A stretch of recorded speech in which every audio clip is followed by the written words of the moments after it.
إن الحمد لله نحمده ونستعينه ونستغفره ونعوذ بالله تعالى من شرور أنفسنا وسيئات أعمالنا من يهده الله فلا مضل له ومن يضلل فلا هادي له أشهد أن لا إله إلا الله وأشهد أن محمدا عبده ورسوله يا أيها الذين آمنوا اتقوا الله حق تقاته ولا تموتن إلا وأنتم مسلمون يا أيها الناس اتقوا ربكم الذي خلقكم من نفس واحدة وخلق منها زوجها وبث منهما رجالا كثيرا ونساء واتقوا الله الذي تساءلون به والأرحام إن الله كان عليكم رقيبا فإن أطيب كلام الله وخير الهدي هدي محمد صلى الله عليه وسلم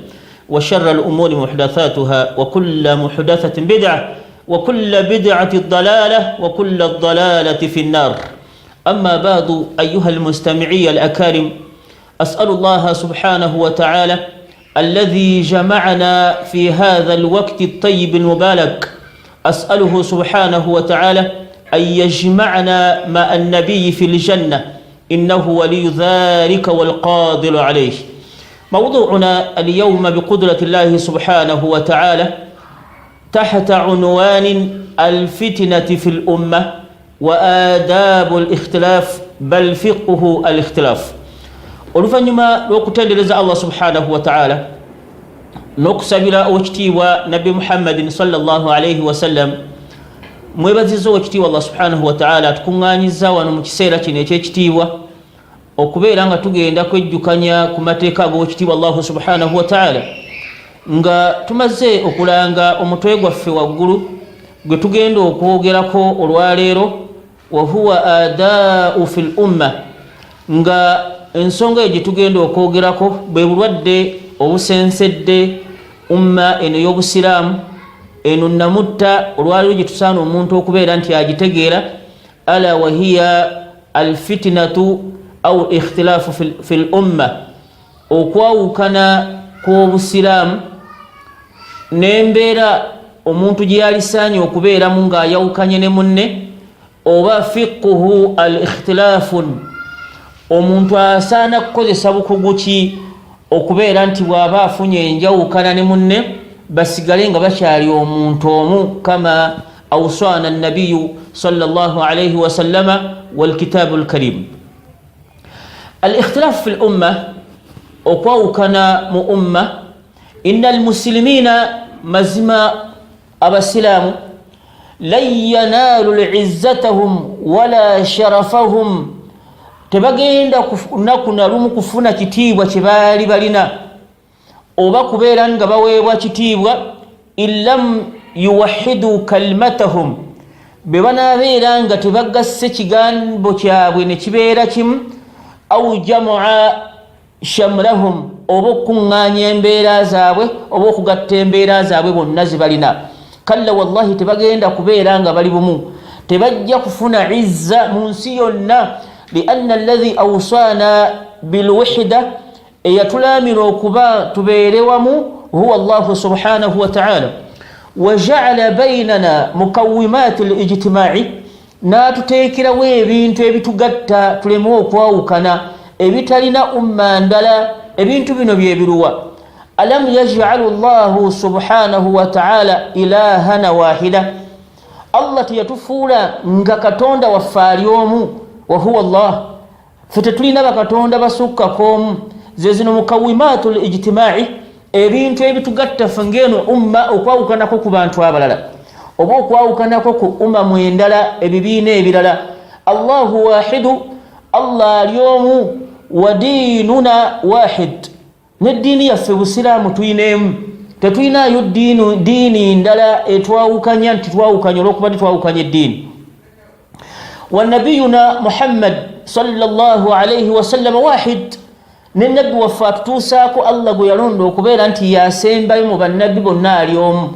wa kibulatuna wahida, n'obwolekero bwaffe bwe tusaaliramu gye tutunula kiri kimu, kiri ekibula kimu gye tutunula ffenna walamu yabuka lana olwo ne tubanga tetusigazaayo kintu kyonna illa an nakuna kalba rajuli wahida au wahid okujjako okubeera nga tusigadde okubeera nga tulinga omutima gw'omuntu mu muntu kubanga kizibu nnyo okusisinkana omuntu nga yeekyaye kizibu okusisinkana omuntu nga yeeyawudde ku bitundu bye kubanga ali omu naffe bwe tusigala okubeera nga tusaanidde okubeera ffenna ebbanga lyetumalanga mu kawimaati lijtimaaci ebintu Allah byetuwa ebitugatta nga biri ebintu bimu qala jalla waala Allah yatutegeeza n'atulaga bulungi nnyo lwaki tuteekwa kubeera nga tuli muntu omu qala jalla waala inna hadhihi ummatukum ummatun wahida wa ana rabbukum fa'budun Allah yatugamba yatusongerako inna hadhihi ummatukum ummatan wahida Allah yatugamba bulungi nnyo nti ekibiina kyammwe nga tutegeeza eky'obusiraamu kiri kimu wa ana rabbukum fa'budun nze Allah wammwe gwe musaana okubeera nga mugira ki musinza walimaadha nakhtalifu ikhwani wa akhawat olwo nsonga ki oluvannyuma lw'okutulaga ebintu ebyo byonna etwawukanya yensonga Allah subhanahu wa ta'ala agenda kubeera nga abonereza yawma alqiyama abantu abajja nga baawukanye betutunuulira ikhtilaafun waliwo ekigambo kibayita alkhilaafu wal ikhtilaafu alkhilaafu wal ikhtilaafu yaktalifan ebigambo bino bibiri byawukana amma al-awwal ekigambo ekisooka ghayru mani'iyun anhu tekigaanibwa lianna amru tabi'i wal azali kubanga ensonga y'okwawukana kw'entegeera kw'omuntu amru azali nsonga yadda bal tabi'i ate ya butondwa bwa muntu al-khilaafu okwawukana huwa al-khilaafu al-aqli bal fikri kwe kwawukana mu ntegeera omuntu n'ategeera nga bw'aba ategedde ekintu oba n'akiraba nga bw'aba akirabye ekyo hadha ghayru mani'i kubanga ffe tetwatondebwa nga porogulaamu ya kompyuta tujja kutegeera ekintu kimu ffenna tubeere ku ntegeera emu la Allah yatwawukanya entegeera ekyo ghayru mani'i lianna tabi'i ensonga eyo ya butondwa bal azali yadda nnyo lwaki yadda ikhtalafa as-sabiqun al-mutahhirun abasooka bayawukana abatukuvu bayawukana انظروا معي وتخيروا معي njagala wetegereze nange enjawukana z'abatusooka اختلف أو وقع الخلاف بين الخلفاء الراشدين abasigira abaddewo okusigira okudda mu bifo by'owekitiibwa muhammadin sallallahu alayhi wasallama abatukuvu ba'da ar-rusuli abatukuvu oluvannyuma lw'ababaka bonna ikhtalafu bayawukana واختلف العلماء الأجلاء abamanyi arrabbaniyun abamanyi abalungamya nabo bayawukana wakhtalafa as-sahabatu rasulillah sallallahu alayhi wasallam aw waqa'a al-ikhtilafu bayna ashabi rasulillah bayawukana basahaba ban-nabi sallallahu alayhi wasallam bal ikhtalafa al-rusulu aw waqa'a ikhtilafu bayna ar-rusuli ababaka nabo bayawukana wakhtalafa almalaika au waka alikhtilafu baina almalaika ne malaika zonna nazo zayawukana fama alladhi lam yakhtalifu idhan kati betutunuulira ani atayawukana ekyo kiba tugamba nti alikhilafun okwawukana fi lfikri walaqlin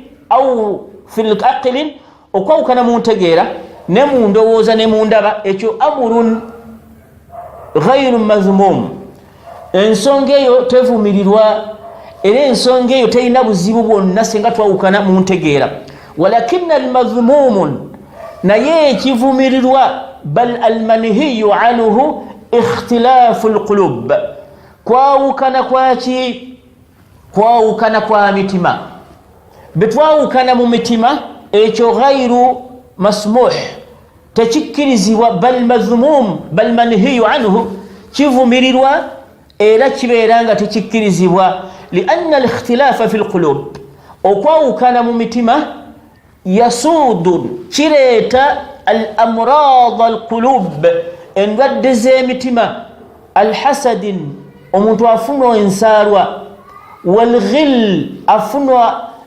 obukukuuzi walhakidin wa amralu ghairiha n'endwadde endala zijja mu mutima senga twawukana mu mbeera ezo. Kati ensonga ezo baazigaanira ddala biidhinillahi jalla waala. Takhayaru mai, njagala tutunulire tulabe baayawukana batya be tuzze twogerako.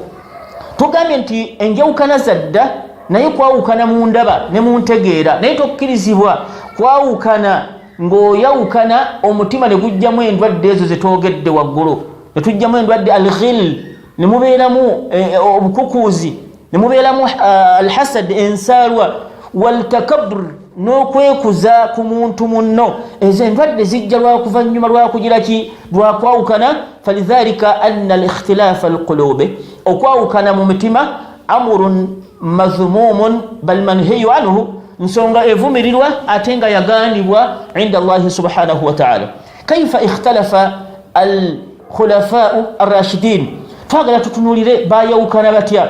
Falamma maata annabiyu sallallahu alayhi wa sallam, owekitiibwa muhammadin bw'amala okufa, tawalla al-amra abu bakari radiyallahu anhu, abantu bonna ittafaku beegatta an yakuna abu bakari abeerani khalifa linnabiyi sallallahu alayhi wa sallam, adde mu bigere bya nabbi. Falamma tawalla abu bakari bw'amala okulinnya ku bufuzi, kiki kyakola? Sadara kararahu, yayise ekiragiro kye n'agamba atya? Agenda kulwanyisa ayuqatila mani'u azzaka au mani'i zaka. N'agamba kubanga Nabi sallallahu bw'amala okufa abantu baagana okuwa zaka. Faqalu limadha ila aina nadfa'u zaka wakad mata an-nabiyyu sallallahu alayhi wa sallam alladhi kunna nadfa'u ilayhi zaka, gwe tubadde tuwa zaka kati tugenda kugiwaani. Famtana'u jami'a, abantu bonna ne bagaana okuwa zaka. wakad kana al-amru, tukimanyi bulungi, au wakad kanat az-zakatu, yali zaka haqqul mal, kyali mu bintu obusiraamu kye bwalalika nga kijjiwa haqqu ejjiba mu maali. Qala Allahu jalla wa ala wa aqimu as-sala wa atu az-zaka, bwe muba muyimirizaawo esswala ng'eri wajibu n'ezzaka eri wajibu kwabo abalina. Kati abantu baagana okuwa zaka. Abubakari n'agamba ngenda kubalwanyisa bonna oluvannyuma lw'okulinnya ku bufuzi. Falamma sami'a Umar radiyallahu anhu hadha al-qararu, bwawuliriza ekiragiro ekyo ekiyitiddwa Abubakari, ekiyisibwa Abubakari radiyallahu anhu, atadruna madha fa'ala, mumanyi kiki yakola? Ata Aba Bakari radiyallahu anhu, yajjiri Umaru, yajjiri Abubakar, faqala ya Aba Bakr alam tasma' qawla an-nabi sallallahu alayhi wa sallama, botawulira kigambo kya Muhammadi kiyayogera. idh qala an-nabiy sallallahu alayhi wa sallam, wal hadith inda Imam al-Bukhari rahimahullah. Atutegeeza bulungi hadisi etugisanga ku Imam Bukhari, anna an-nabiy sallallahu alayhi wa sallam, Umaru ategeeza Abu Bakr, wulira ekigambo mbaka kiyagamba, umirtu, agamba nti nalagirwa nze Muhammad an uqatila an-nasa, nzije nnwanyisa abantu bonna hatta yaqulu la ilaha illa Allah, okutuusa nga baawudde Allah subhanahu wa ta'ala. Eyo yensonga yatumya nabi sallallahu alayhi wa sallam. Waqala nabi sallallahu alayhi wa sallam, man qala la ilaha illa Allah, omuntu yenna n'agamba nti la ilaha illa Allah, faqad asma minni ma lahu wa damuhu illa bihaqqin, nze mba nziddwa omusaayi gwe guba gwefuuse haramu gyendi okumulwanyisa n'okukwata ku maali ye, illa bilhaqqi, okuggyako ekyo kyennyini obusiraamu kye butugamba tumulwanyise mu mbeera eyo. Ekitali tetuyinza kukikola. Wa hisabuhu ala Allah, ebyo waba bikoze tusigaza ensonga zonna ng'agenda kubalibwa eri Allah jalla wa ala. Kati Umar asomera Abu Bakari ekigambo ky'omubaka sallallahu alayhi wa sallam. Abantu bagamba dda la ilaha illa Allah, bwe zaka ogifuula ensonga etisa abantu, erwanyisa abantu. Abantu babaganya okuwa zaka, kale baleke kasita bayina la ilaha illa Allah. Isma'u shayida, njagala weetegereze bulungi. فلما سمع أبو بكر رضي الله عنه هذا مقولة الطيبة المباركة الميمونة وهذا حديث النبي بيقام بيايوغر النبي بتكف صلى الله عليه وسلم. ماذا رد عليه أبو بكر؟ أبو بكر الديري عمر نام قامباتيا والله لا أكاتلن من فرق بين الصلاة والزكاة. انتهى الأمر. نامي ندير الله جل وعلا نيدا قرواني سبل مونتوية ناغانيوك والزكاة. الله أكبر. انظروا الخلاف باو كاني أبو بكر يا قام والله نجاكو برواني سومر رقمة الله أبو بكر بوزي قد تخيروا معي عصرنا هذا olwaleero abasajja bali bombi bikonge olwaleero twatwawukanye tufaanagana tutya wa Umar radiyallahu anhu ya'lamu jayyida yaqinan annahu lahu qasru fil janna atambula akimanya alina olubiri mu jjana lubiri. Allahu akbar. Lubiri luli mu jjana olwaleero omuntu alirana bulwanyi kibuga n'atambula nge sayidi tekyatereera eno agoma aliranye bulanyi tawuni wapangisa naye aba tekyalabikako naye Umaru الله أكبر يعلم بيقين أنه له قصر في الجنة قد هاجنا كوجرج. انظروا فقه تتواجد وبكين كفوا كتجران ويوكا ينومون أو آداب الاختلاف. فكر عمر يلوز أن أبو بكر عليه سبب ويتوجرك كبيرة عمر نينا كواني سابانت تتواجد فقه اختلاف بمو تجد enjawukananga zizze ogenda kukola otya bukengufu kibwokola. Yamanya Umar tono musajja gwendiko naye musajja munene mama ukifuhu inda Allah atunulira Abu Bakar eri Allah ayimiridde atya ayuridu dunya au ayuridu an yuqima ad-dina ayagala nsi oba ayagala kuyimirizawo ddiini. Unzuru ila adab atadruna madha radda alayhi kati Umar yagenda okuddamu faqala Umar fi qalbihi wa alimtu musajja bwayogera bwentu nenkitegeera anna Allaha kad sharaha sadara Abu Bakr nemmanya nti omusajja ono olaba Allah amuwadde vision gyesimanyi. Wallahi osanga Umaru Abu Bakari alina ensonga ye gyategeera gyesimanyi. Wa araftu nenkitegeera annahu alhaq nemmanya nti agumazima fatanazala Umaru nakkakkana Abu Bakari nagenda maaso n'ensonga. Ikhwata al-iman olwali tutunulire oba oyawukanye ne munno oyina extent gyoyinza okutuuka kunova ku nsonga oba ogamba nti lazima tuteeka okuzimba omuzikiti omupya tusobola okulonda amir tusobola okufuna imamu waffe ebyo yabikola la n'ekiraga ensonga eyo. Falamma mata Abu Bakari au iqtalaba mautihi biyasemberera okufa kwe ayyana Umara an yakuna khalifa lilmuslimin nabanga yalangirira mu lwatu tigwendekawo nga Allah nzijudde okuba khalifa almuslimin Umar ibn Khattab radiyallahu anhu. Ekyo kiraga ki abasajja bayawukananga mu njawukananga baagala kusiimya Allah subhanahu wa ta'ala ekitaliiwo olwaleero. Nsaba Allah jalla wa ala wekitiibwa atukuŋŋaanyiza ne tuwuliriza bye tuwulidde atuteeke mu bantu abakkiriza abanasinkana Allah subhanahu wa ta'ala nga basiimye tugatte enjawukana zaffe